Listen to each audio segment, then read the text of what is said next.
Since ancient times, the Chinese have meticulously recorded their country's long and fascinating history.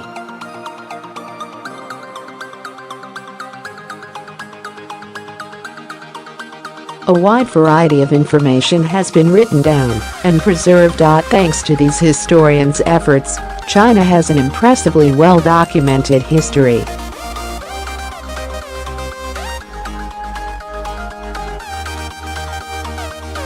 10. The execution of Kawashima Yushiko. Kawashima Yushiko was a Chinese princess who worked as a cross-dressing spy for the Japanese during the Second Sino-Japanese War, 1937–1945. Ethnically, she was Manchu, and her birth name was Asenjuro Xianyu.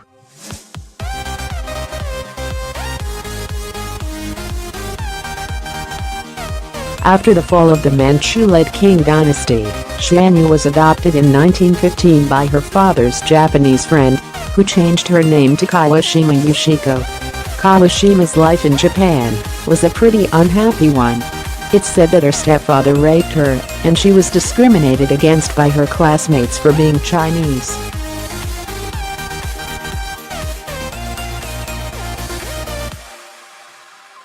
Eventually, Kawashima moved back to China, where she dressed up as a man and worked as a spy. The princess allied herself with imperialist Japan, fighting Chinese guerrilla bandits and seducing Chinese officials to obtain military secrets.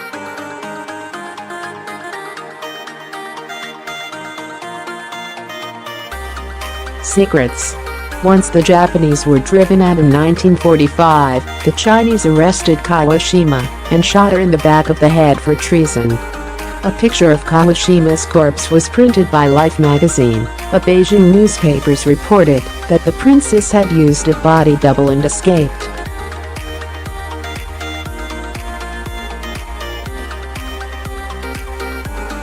Decades after Kawashima's alleged death, a group of Chinese historians launched an investigation.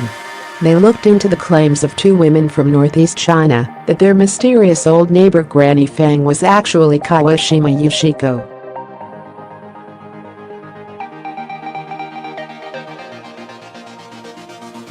The historians were firmly convinced that the women were right and that their father, a man who once worked with Kawashima, helped the princess escape.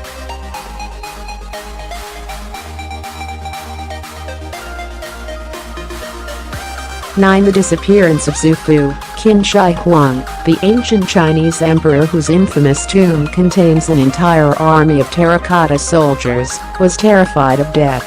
He was desperate to become immortal and surrounded himself with magicians and quacks who claimed they could extend his lifespan.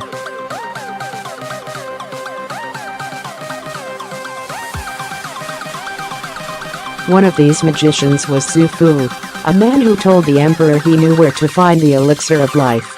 According to Zufu, the elixir could be found on some islands in the Yellow Sea, where it was protected by the island's immortal inhabitants.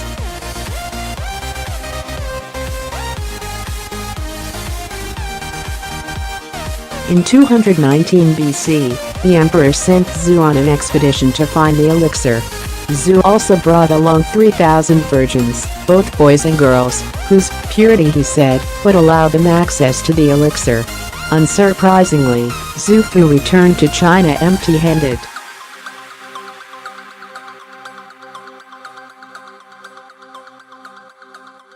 He explained to the emperor that sea monsters prevented him from reaching the islands, so Emperor Qin gave him some archers and sent him off again. This time, Zufu never came back. Officially, history has no idea what happened to Zhu.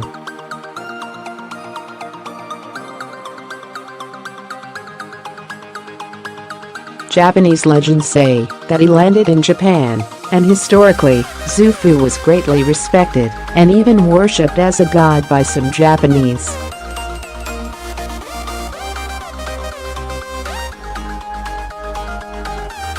The contest to cut down 100 people during the Second Sino-Japanese War. Japanese newspapers reported an unusual story about Lieutenants Mukai Toshiaki and Noda Tsuyoshi, who were taking part in the invasion of China.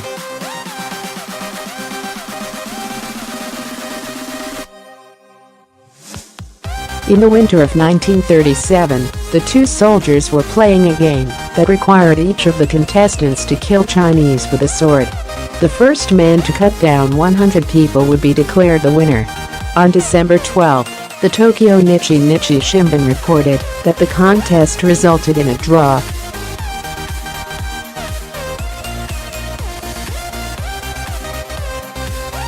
Both Mukai and Noda had gone over 100 kills, so they decided to have a new contest, this time with a winning score of 150. The soldiers apparently saw the contest as a game, but the Chinese naturally weren't pleased about the mass murder of their countrymen being played for fun.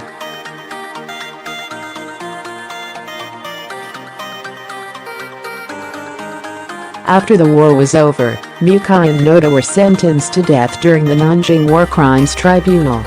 Some skeptics, many of them nationalists who deny Japanese wartime atrocities outright, believe the contest either never took place or was exaggerated.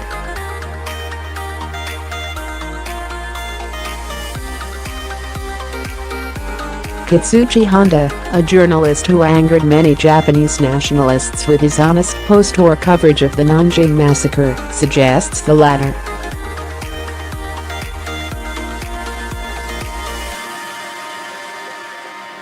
He believes there were other, similar killing contests during the war, but that the victims of Mukai and Noda were prisoners of war who, despite the newspapers' claims, were not actually killed in hand-to-hand combat.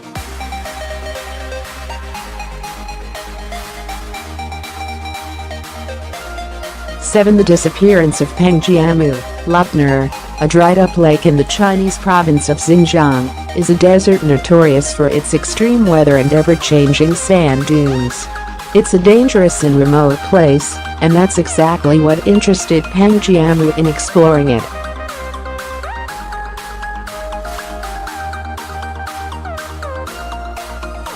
Peng, a biologist from the Shanghai Institute of Biochemistry and Cell Biology, participated in numerous scientific expeditions to Lupner and other parts of Xinjiang.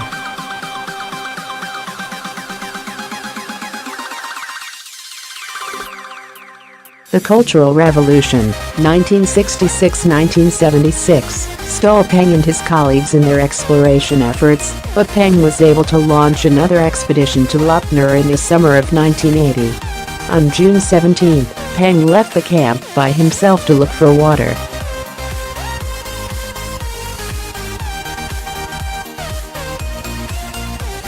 He was never seen again. A massive search effort, led by the military on foot and in the air, failed to find any trace of Peng. It's quite likely that he was killed by the desert's harsh conditions, but numerous searches over the year have yet to uncover a body.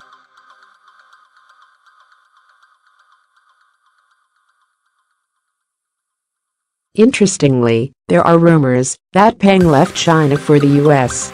In September 1980, in fact, the son of Deng Xiaoping reported seeing the missing scientist in a Washington restaurant.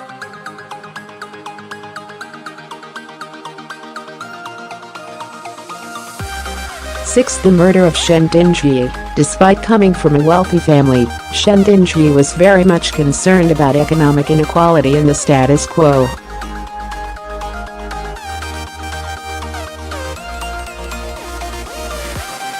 In 1907, he joined the Revolutionary Alliance, a Chinese secret society based in Tokyo that plotted to overthrow the Qing dynasty. In the early 1920s, Shan became a communist and moved to his home village in Yaqian, where he advocated reforms for the local peasants.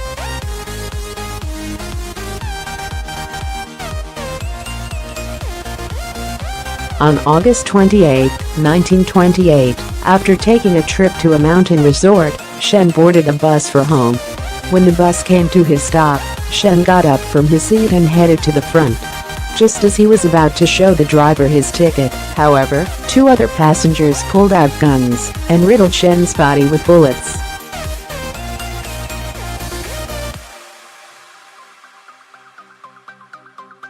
The assassins then ran off the bus and escaped, firing shots at anybody who tried to chase them. 5 Shan Dong was a man with many enemies. He might have been killed by merchants or landlords who opposed his reforms.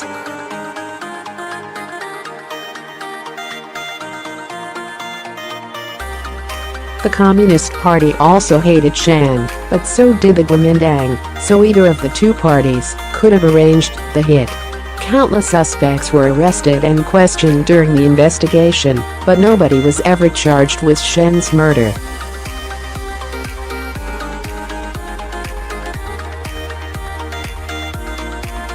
The stick case. On May 30, 1615, a peasant named Zhang Kai broke into the Forbidden City with a stick and attacked the eunuch guard. At the time, the Forbidden City housed China's royal family.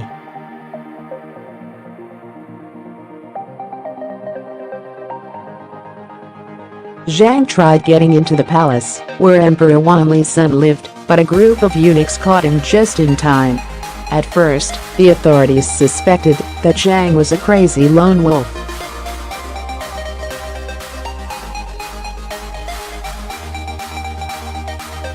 After being repeatedly questioned and tortured, however, Zhang claimed that a conspiracy of eunuchs put him up to the attack. The eunuchs showed Zhang how to sneak into the Forbidden City, where he was supposed to kill the emperor's son, Zhu Changluo.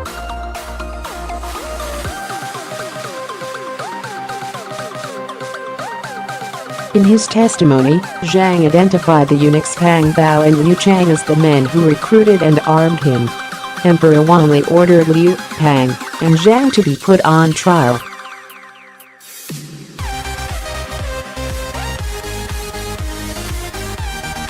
Zhang was executed, while Liu and Pang were interrogated and tortured, later dying from their abuse. For his part, Zhu Changluo believed that Zhang was crazy, and that there was no sinister plot to assassinate him.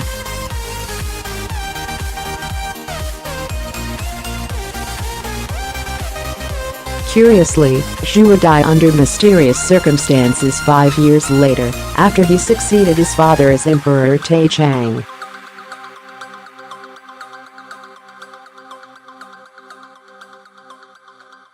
For the disappearance of Zhu Anping, on June 1, 1957, a journalist named Zhu Anping delivered a provocative speech to a communist committee entitled Comments Made to Chairman Mao and Premier Zhu.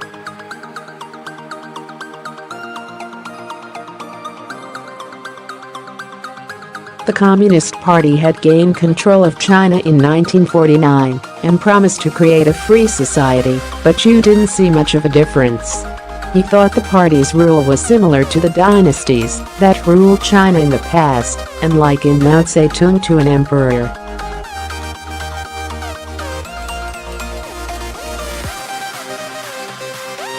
Although Mao had just recently launched the 100 Flowers campaign, which encouraged people to speak freely about the Communist Party, he was furious about Zhu's comments. Zhu lost his job as the editor of the Guangming Daily, was branded an anti-socialist right-winger, and was essentially blacklisted from public life.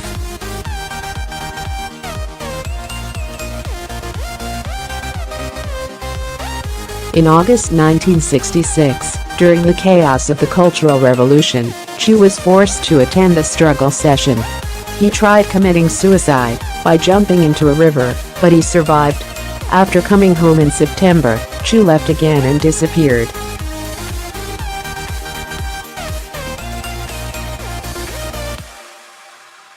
Perhaps Zhu tried committing suicide a second time, or was secretly killed by Red Guards.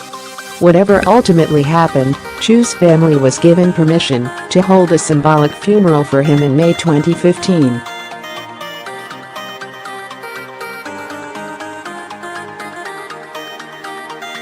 The murder of Lam Ban, 1967 was a tumultuous year for the British colony of Hong Kong.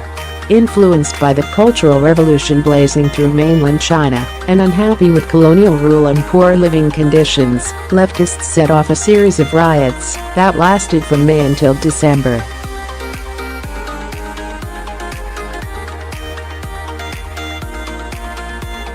Bombings and violence rocked the city, leading to 51 deaths and over 4,500 arrests. The violence during the riots led many ordinary Hong Kongers to support colonial rule.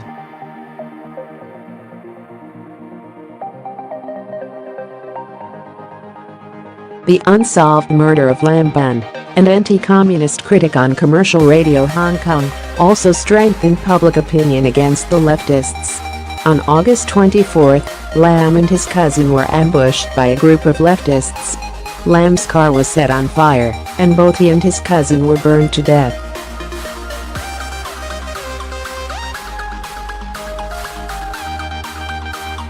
A guerrilla outfit claimed responsibility for the murders, but the killers were never identified. The murders greatly shocked the public, and today, Lam Bun is considered an icon of free speech in Hong Kong.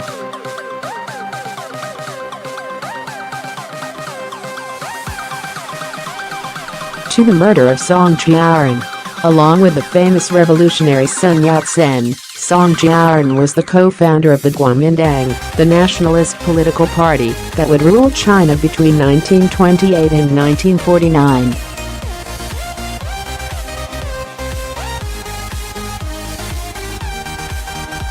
After China became a republic in 1912, Song was eager to promote democratic reforms in the country. He advocated limiting the powers of President Yuan Shikai and had his eyes on becoming prime minister and creating a new constitution.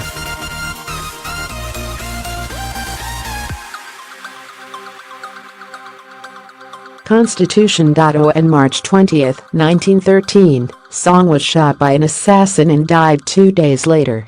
The assassin, an ex-soldier named Wu Xiying, had help from a man named Jiang Zemin.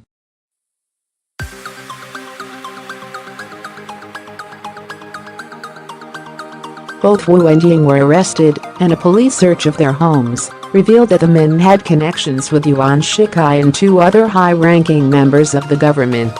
Things only got more sinister from there. Wu mysteriously died in jail, and Ying broke out, only to be killed by swordsmen on a train.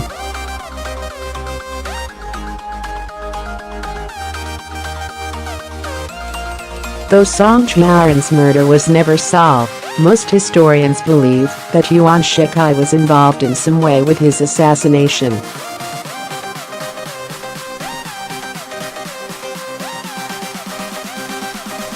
Yuan was more of a dictator than an actual president, and he might have felt threatened by Song in the Kuomintang, which had just won a majority of seats in the provisional elections that spring. In December 1915, Yuan declared himself emperor, but died less than a year later in June 1916.